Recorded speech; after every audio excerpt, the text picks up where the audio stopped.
first of high school in Philippines about the material. Maybe you can show me at least lesson plan. What's the material will you what is it? You are going to give to your students about at least handout book or also grade 9 or yes. the one I taught last week. Yeah. Fourth year? Grade 9, the third year. So after the lesson, the students will be able to use present progressive, past progressive, and future progressive tense in constructional English, oral, and in written form. So that's the content for this. What kind of tenses? The first one is Present progressive, present progressive. and then past progressive, past progressive. Oh, past progressive. and the future progressive. Future progressive. Future progressive, past progressive, and then present progressive. Oh. So before I discuss thoroughly the main topic during that time, I review first the simple past, simple present, and the simple future. So because the students will not be able to understand those more complicated tenses without learning first and familiarizing first the simple tenses of the sentences. Also allow them to review the parts of the sentence where the subject and the predicate, so that they will find it easy to understand the parts that will be included in the discussion of those progressive tenses. Like what is the subject, what is being talked about, and what will be the things that the predicate will talk about the subject. So things like that. So very basic lesson, past lesson. Actually, those subject, predicate, and simple tenses were already discussed since elementary. That's why they find it easy to understand. And I'm still confused. You must still, Papa? You must say, and you must say, thank.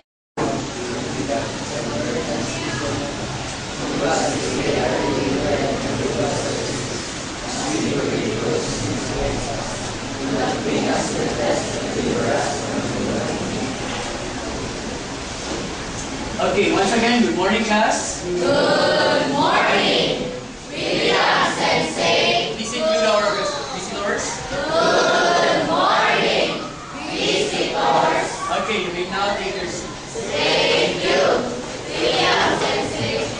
Okay, how's your week? We are having our class every 10 a.m. Okay, so how was your week? How have you been? You answer one by one, individually. Okay, let's hear from Chato. It's hard. What makes it hard? What makes the experience hard during the past few days? You find it hard knowing active and passive, but it was easy, right? I have given you okay, not a problem. Next, who else? From the girls. Okay. Yes. Last week, we are given a lot of group activities specific, and it is hard to divide our time for the. Okay, well said. Very good. So last week, you were given a lot of works to do, and you find it very hard. Okay, now we'll get through that. Don't worry. We will all be managing our tasks so that you will find it easy to do things next time around, okay? So, before we proceed with our discussion, what were the previous things that we have discussed? Or what have we done last time? Apart from having our exam, of course, we did our exam last time. What are the things that we did? Or what are the lessons that we have encountered during the past few weeks? Anyone can remember? This is also a sort of review. Okay, let's hear from, I want to hear it from, yes, Tulin, the one who got the highest score last time. Here, alright. Miss Tulin, what were the things that we have discussed last time? Share to the entire class. Passive and active. Okay, make it complete please. Last time we discussed about. Last time we discussed about passive and active. Okay, very good. Namely the passive voice and the active voice. Okay, we have here voices. Okay. If you want to copy it in your notebook, you can. This is just a sort of review. Voices, there are two. First is the active voice and the passive voice. Okay, talking about active and passive voices. What do we mean when we say the statement or the sentence is in the active voice? What are the indicators that a statement or given statement is in the active voice? Yes, let's hear from Shah. Active voice indicates clearly the performer of the action expressed in the verb. Alright, it indicates, when we say active voice, it indicates the doer of the action, or who is the doer of the action in the statement.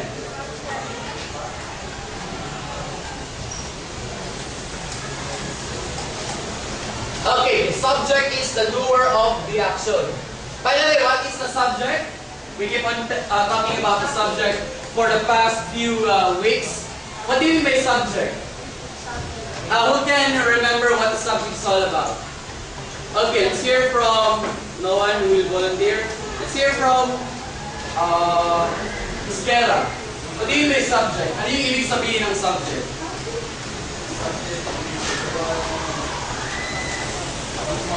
Okay, the subject is the topic or the one being talked about in a sentence. Now, in case of active voices or the active voice, the subject is the doer of the action. That's why it clearly indicates the one who's doing the action in the sentence. Okay, so as simple as that. When the subject is doing the action, the sentence is in the active voice. On the other hand, what do you mean by passive voice? We're done with the active voice. Let's talk.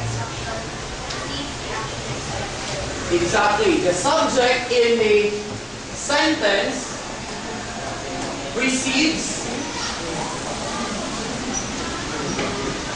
the action. Okay, this is the opposite of the active voice. Now, this time I want you to make a sentence that falls under active voice. Who wants to try? Let's hear from Laponico. Give me an example sentence that falls under active voice.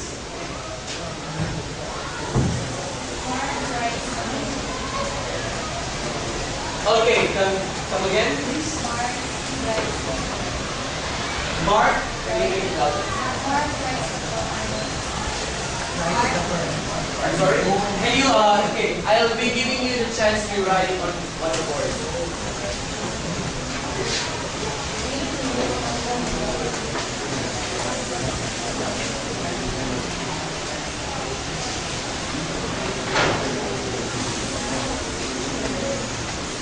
Alright. Okay, so please read Sikat. Give an example. Okay, Mark writes the poem. From this given example, this is an active voice sentence because the subject is the doer of the action. What is the subject in the sentence? Let's hear from... I forgot your name. What's your name again? Ordaneza, I'm sorry. What is the subject in the sentence? Okay, this is the subject of the sentence. What is the verb in the sentence? It's right. Okay. Now, who is the doer of the action? Sino yung gumagawa ng action? It is Mark. Mark does the action. Now, since Mark is the subject, and Mark is also the one who's doing the action, therefore, this sentence is an example of a active voice sentence. Okay, now let's transform this voice or active voice sentence into a passive voice sentence. Okay, other people, let's hear from the one beside Galorio. Aranya, okay. Aranya, let's give it a try. In front. Okay, just, you may write it on the board.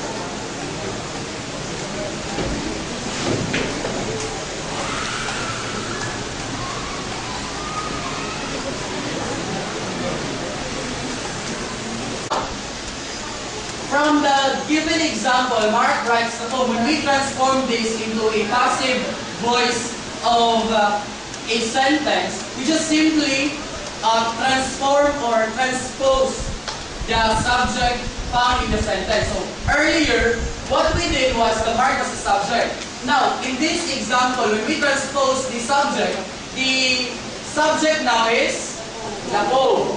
Now, in this sentence, what is the, who is the doer of the action? Sino yung gumagawa ng action?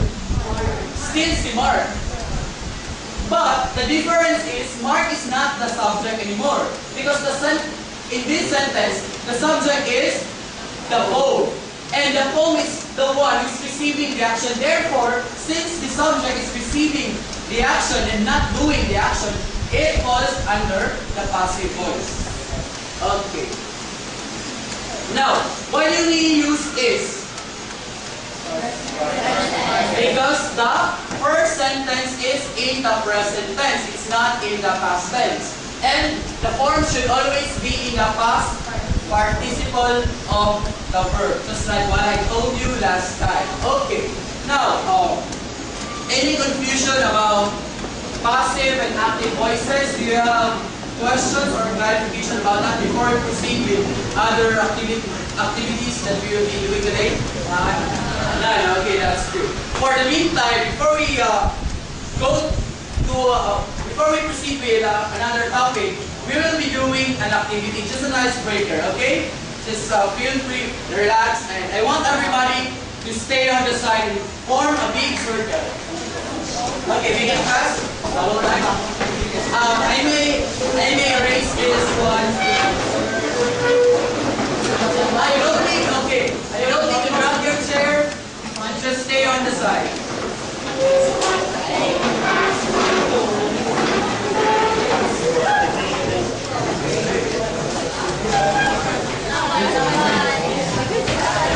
Okay, form a circle. Don't be shy with our foreign visitors. They will just observe you, and I'm sure they will also enjoy.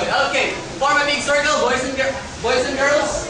I believe you already knew each other, right? Since we've been here for a couple of months. Okay, find your places. Alright.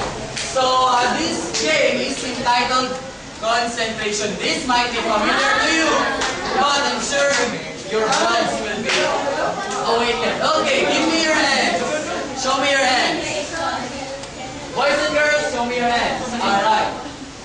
Now, this game has a rhythm, and it goes like this. Those who know the game, please follow after me. 1, 2, 3, go. Concentration. Concentration now begins. There will be 2 snaps. When you snap, you should mention your name. Say for example, William. And the next snap will be the person whom you would like to be the next. Okay, the name of the person whom you would like to be next. Okay? Say for example, okay? Okay, all together once again. Okay, all together once again. 1, 2, 3, start. Concentration. Concentration now begins. William Chato.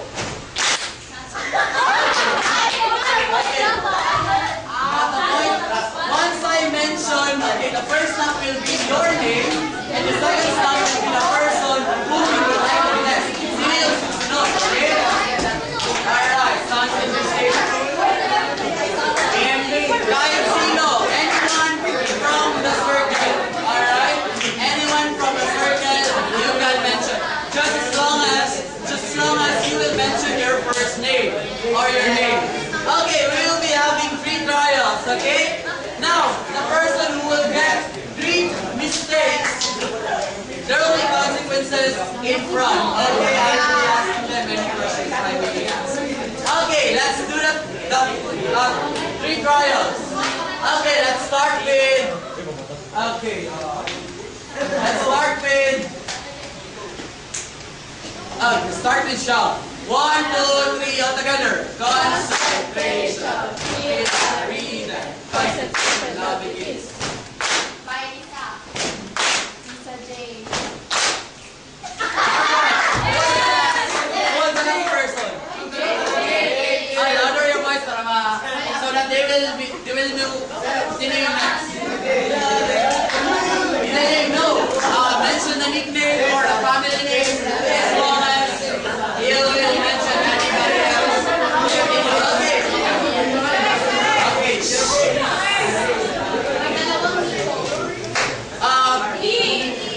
Alright, if there will be 2 Nikos in the class, just mention the family name. Now, okay, the first trial was done. Now let's do the second trial. Then after the third trial, we will be doing the final. Okay, let's start with Victor. 5, 6, 7, all together. Concentration. Concentration now begins.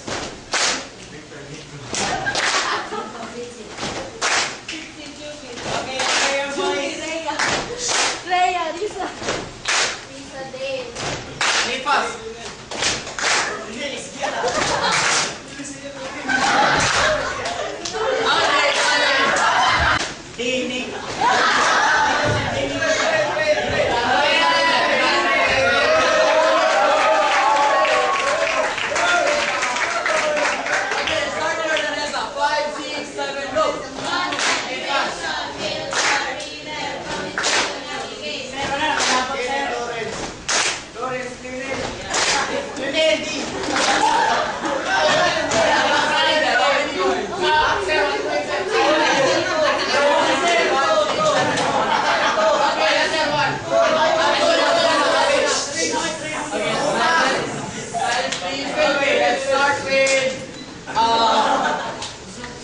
Juby, let's start with Juby. Faster. 1, 2, 3, go.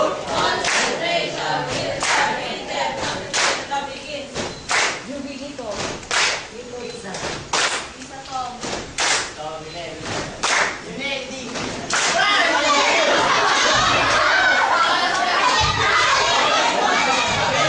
Okay, let's look for one more. Okay, let's look for one more. Okay. Start with Sato. 5, 6, 7, go.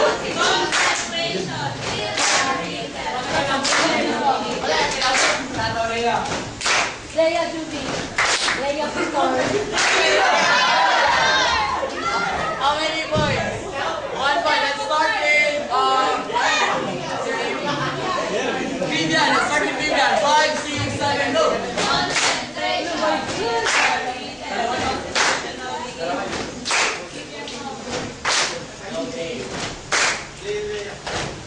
Leia Kay.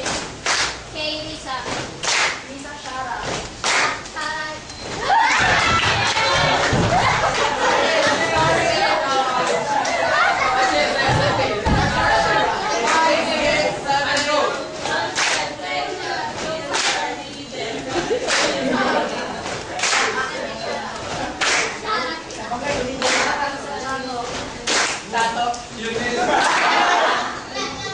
Okay, let's give a round of applause for everyone. Alright, so yeah, let's go back to our seats. Okay, everyone, let's give a round of applause.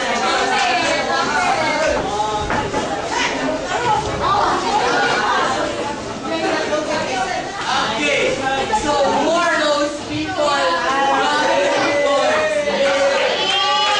Let's give them a round of applause. Who are those people who got 3 points?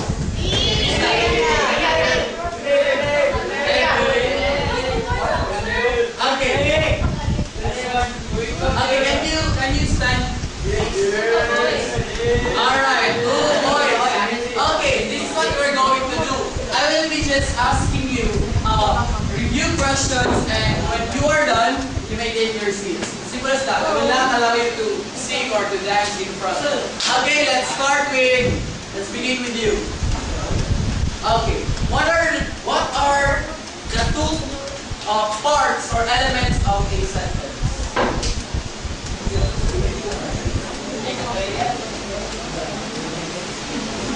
No, the two parts of a sentence.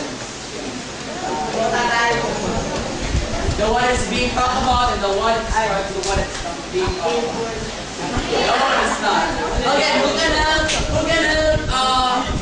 Okay, who can help me? Okay, what about you? Okay, I'll be giving you other questions. Yes, Tom. What are the two voices that we discussed? Voices na rin. Ito voices. Voices.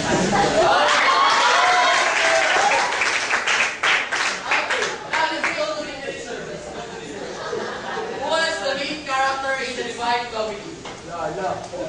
Okay, it is Sunday. Okay, let's give that round. Alright, so this time, we will be having our new lesson. We will not proceed yet to the purpose speech because we should be having a discussion for today. And it will be about a little bit complicated tenses, okay? So, before we proceed, let me ask you, what are those simple tenses that you have known during your past years? Simple tenses. Yes, other people, let's hear from only simple tenses, yes. Alright, we have present tense. Simple tenses, muna tayo Alright, simple tenses. First is we have, ano yun? Present tense. Next, yes, to be. Okay, we also have past tense. Last but not the least, yes, for the Lisa. Future tense. We have the future tense. Okay, apart from let's hear from Sika. Ano ibig sabihin ng present tense? What do you mean by that? In your previous learning, during your... Alright, things that are happening right now or present action. Next, past tense. What do you mean by past tense? Yes, Nico. Exactly. When we say past tense, this is past action or actions that are done in the past. Okay, now that's a good definition. And last, we have the future. Let's hear from yes. It is the future action or an action that is happening in the future.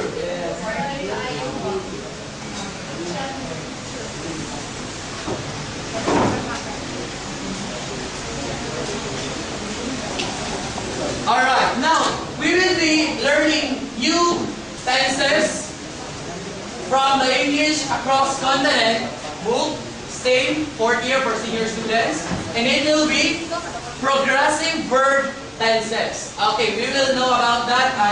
May I ask Mr. Kimura and Mr. Dalisay to please post it in front. And I encourage you to take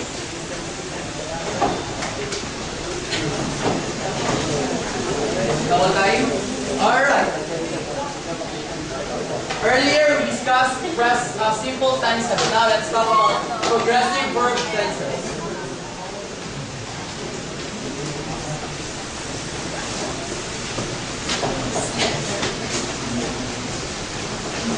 Is my penmanship too small? Were you able to see it at the back? Before we discuss what progressive verb tenses are, let's define what do you mean by a tense? Ano yung ibig sabihin ng tense? What do you mean by that? Anyone? Let's hear from Tom. Tom, what do you mean by tense? Have you encountered this word before? It's being uttered.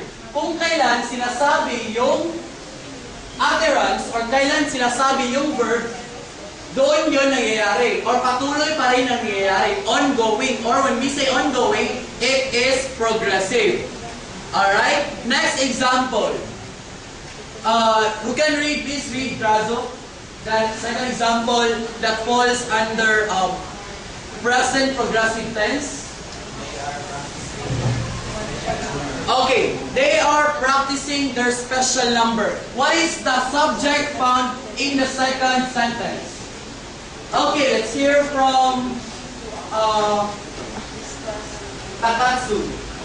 The subject found in the second example under present progressive. You may go here. What is the subject found in the sentence? Subject? No, here. Second. Alright, the subject is they. Is the subject in the plural form or in the singular form? Okay, who says plural form? When we say plural, it's more than one. Okay. The answer is plural form. It's not in the singular. Now, who can box the verb used in the second sentence? Please box. Yes. Person beside Galorio. Sorry. Aranya. Please box the verb used in the second.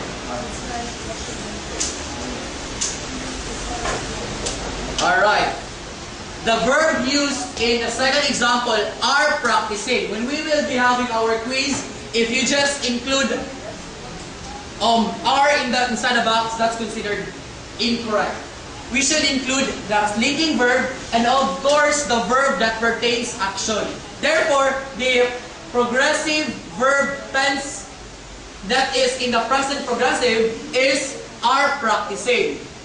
Okay? In other words, the action is being uttered in the present time but progressing. Sir, there is a question. Sir, how will we know if the action is progressing? Paano namin malalaman na ang action is still progressing or patuloy pa rin siyang ginagawa? How will we know? Okay, who wants to try? Iskera. Exactly. The verb form is in the gerund. When we say gerund,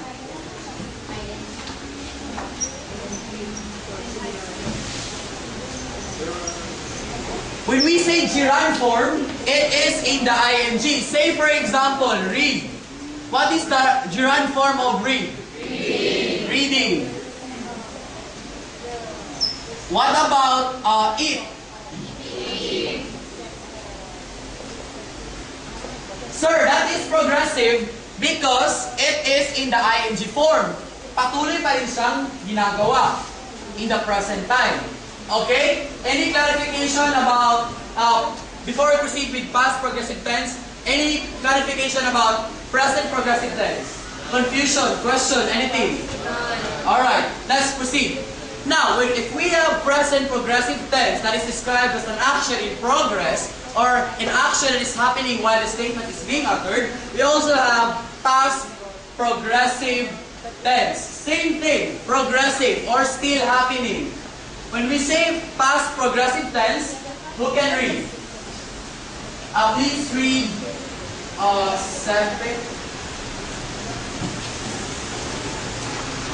the meaning of past progressive tense. Past progressive tense describes an action that was happening when another action takes place. Okay. It simply is an action that happened in the past, tapos na nangyari, but still ongoing after another action took place. In other words, when we say past progressive tense, there are two past actions. Say for example, Sam was reading when a man barged through the door. Okay, what is the verb in the past progressive tense? The verb in the past progressive tense is was reading. Sir, why is it was? Because what is the past tense of the verb is? It is was. Sir, why is it not why?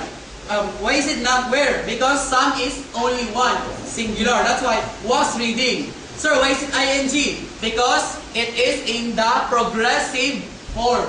Past progressive. Meaning, the action took place in the past but still ongoing right before another action, may isa pang action na dumating. Or another action took place. Okay, ano yung second verb found in this sentence? Sam was reading, when a man barged through the door. It is barge. This is another verb. So as simple as that. When we say past progressive, you just simply look for another verb in the past while having a first verb in the ing form. Was reading barge. Okay? What about eating came? Ayan. Two past action. The one has linking verb was or were, and the other is a simple past tense. That's what past progressive tense is all about. Next example, please read. Okay, please read Victor. Next example.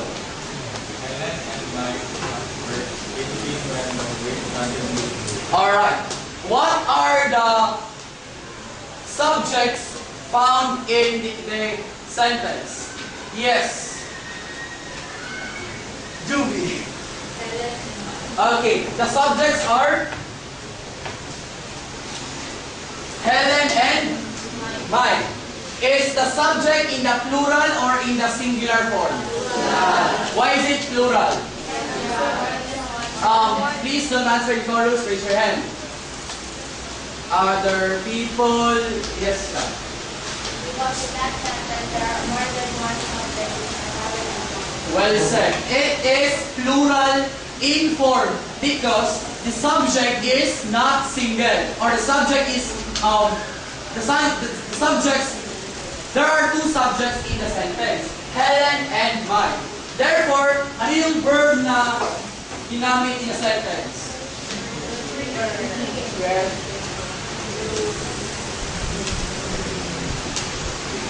We're thinking. We use where because the subjects are plural.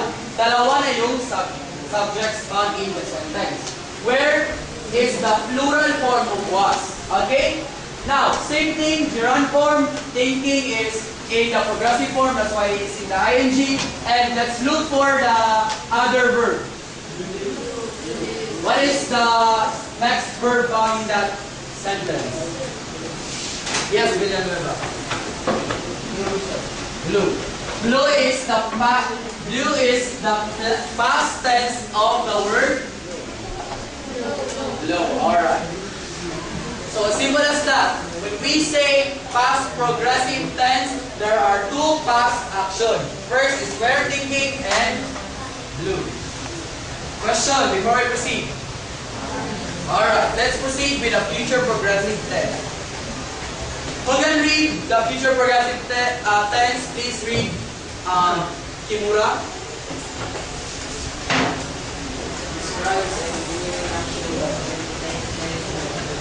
Okay, same thing. Future progressive tense describes a continuing action or patuloy pa rin na nangyayari that will take place in the future or soon to be done. Say for example, it's not written here but I'll be giving you another example. Okay, here.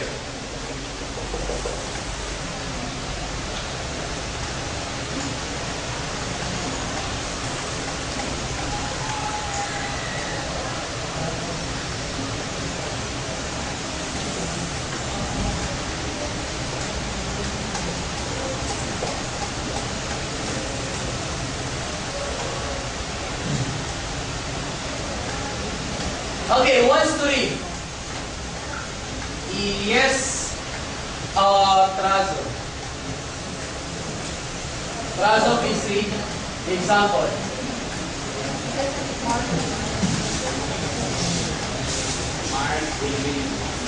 Mark will be joining the party. Okay, Mark will be joining the party. What is the subject found in the sentence? Yes. Mark is the subject. And what is the verb? Thank you very much. What is the verb? Dalisay. Exactly. The verb in the sentence is will be joining. In other words, when we say future progressive tense, it is we use the words will or shall plus be, ito yun, present talaga yan, it's always present, plus the ing form of the verb, joining. Oh, it's in the ing form. Say, let's make another example.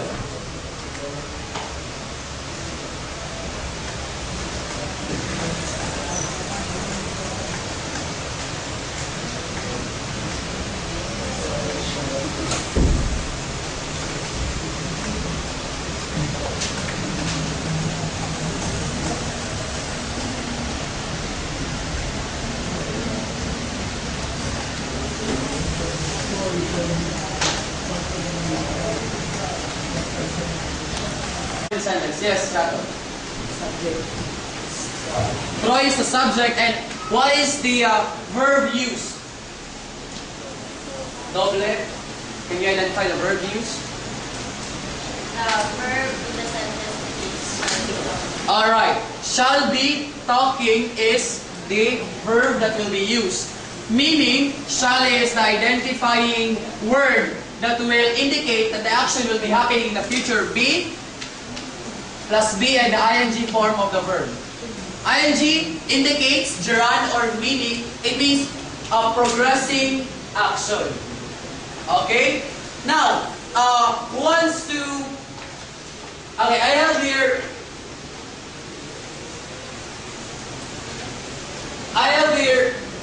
sentences, and please identify what progressive verb tenses is applied in each particular sentence. Okay? Let's start with first sentence.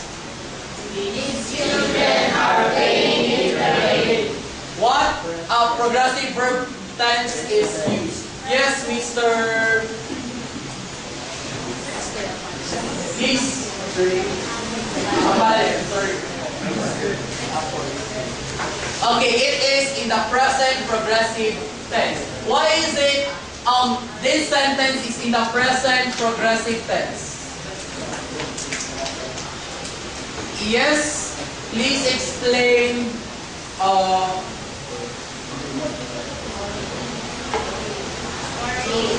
Okay, Maureen. Why is it in the present progressive tense? Present progressive.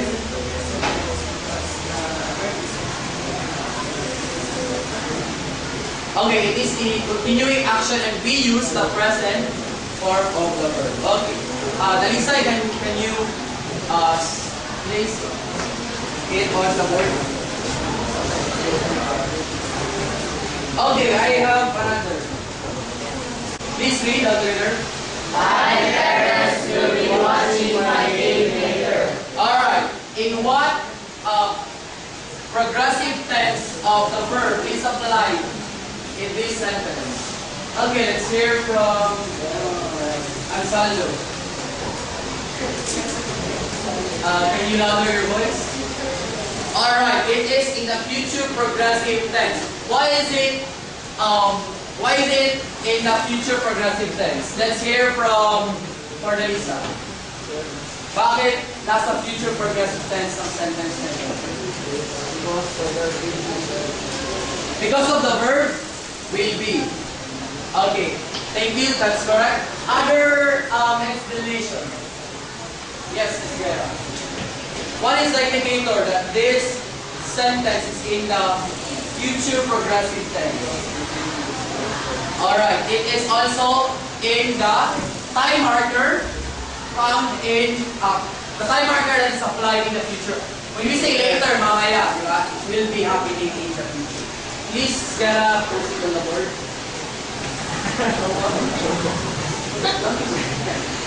Okay.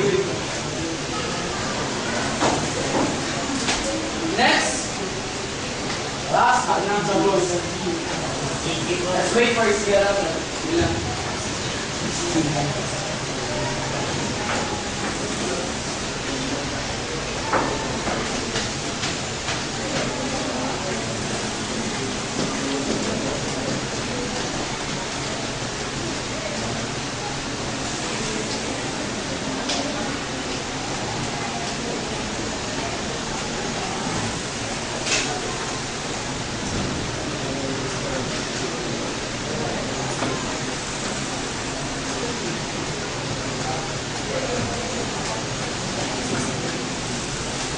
Okay.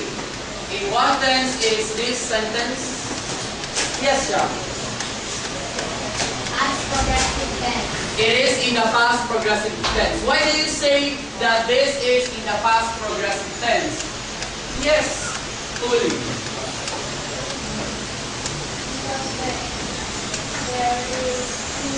There are There are two past actions. What are the two past actions? Exactly. When we say past progressive tense of the verb, there are two past actions and one action is in the ing form, that is was taking, followed by another past tense or simple past tense instead.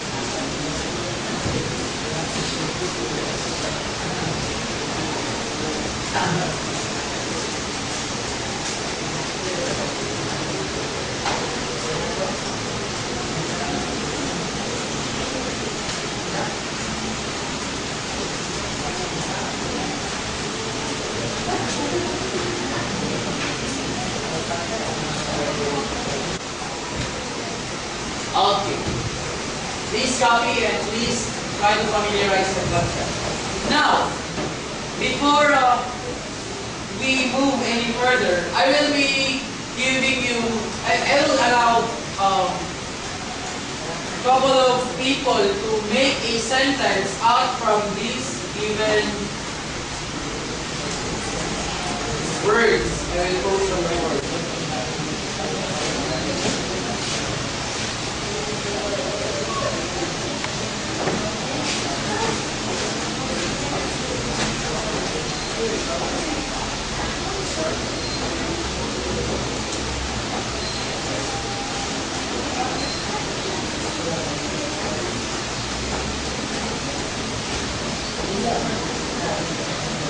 And the verbs will be, ito yung mga verbs ha.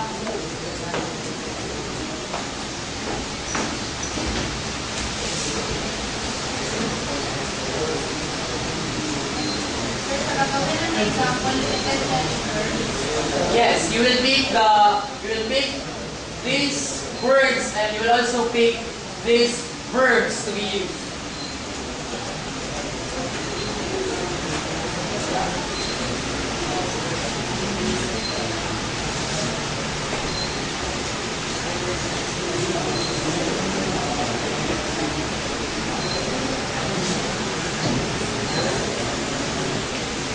Let's give Galoria a chance to answer. Yes, on the board. Just put space here. Just budget a space so that people will have their own answers. Yes, anything. Encircle the verb you will be using.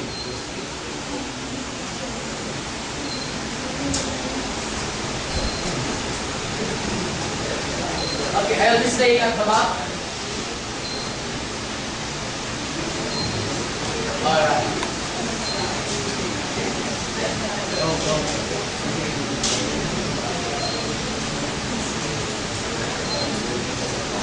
Please encircle the verb you use.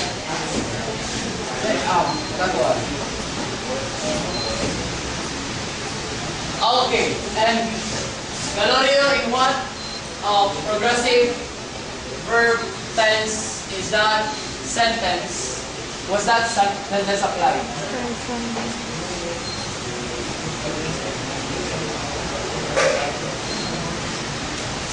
Okay, very good. That's correct. Next, let's try.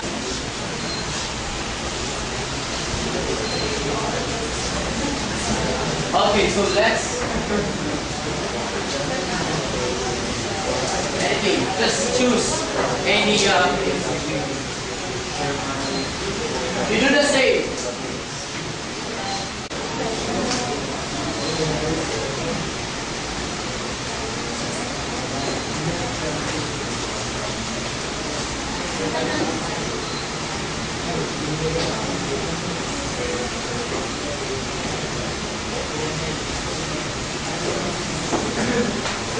Okay, Bai was studying while her mom cooked the dinner. Okay, it should be progressive. Guys, when we identify this sentence, we should always should not forget to put progressive, just like say. Past tense is different from progressive. Put progressive. Okay? You should always include progressive because past tense is different from past progressive tense. Yes, yeah. She used was.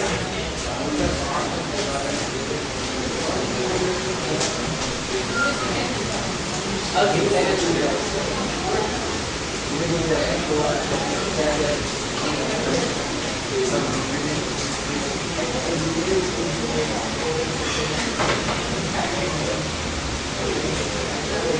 What is it about?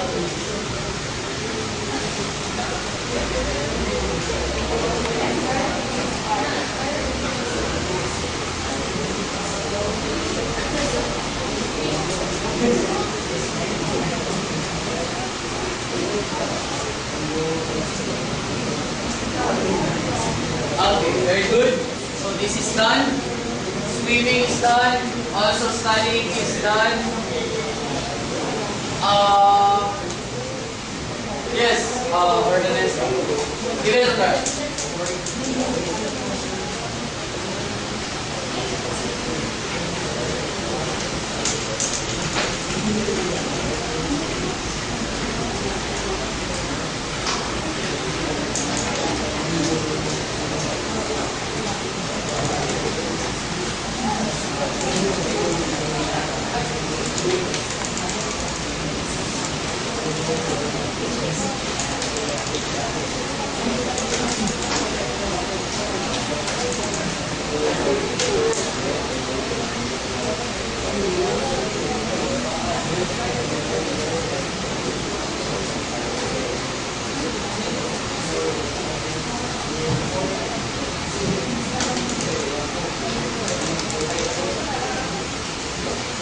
Okay, then it should be double R.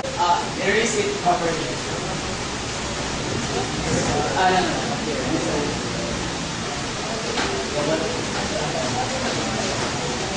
Okay, that's how it's spelled tomorrow. Next, confident.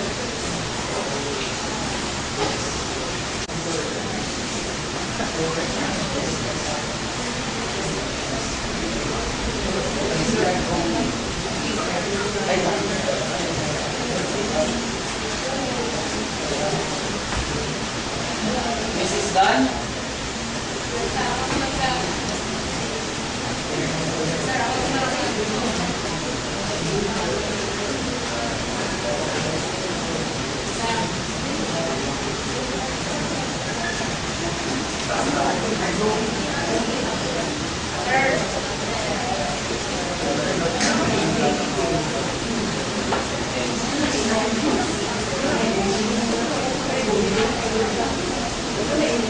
Okay.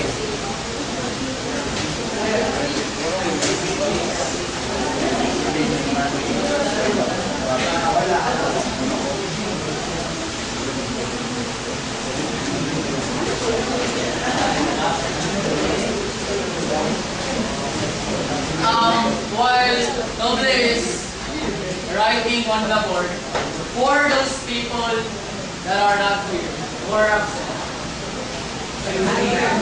Albert and Albert only. Okay, a card and Lord sense of the verb. And last but not the least, goal. 80. That's done.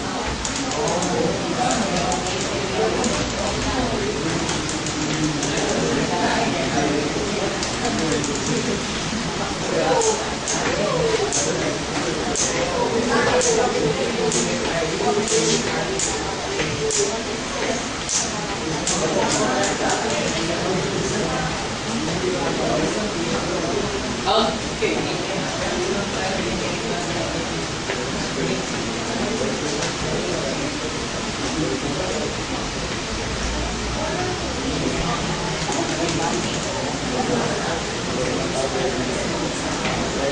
And this is correct.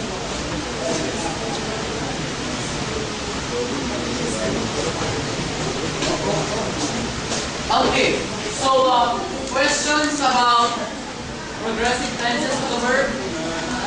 Okay, now we will be having another activity. At this time,